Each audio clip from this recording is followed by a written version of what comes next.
вымала, шелки сбривала, горький лед солдат.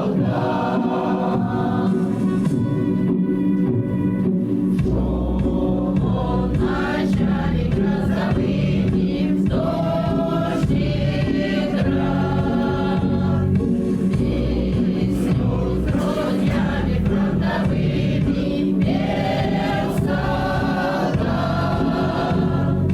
пел солдат, глотая слезы, пел про русские березы, про Мариочи, про дом свой дочи, пел пути солдат.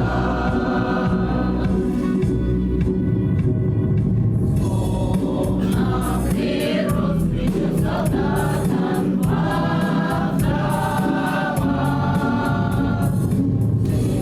всюду врагов своих заглядывал, бил солдат,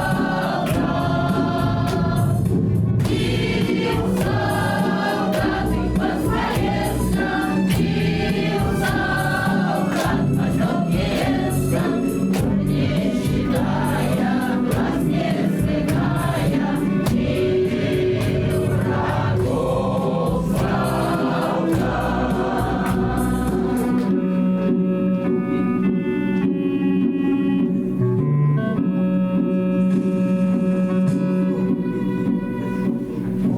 Поле вдоль берега крутого мимо зад, серой шинели рядового шел солдат,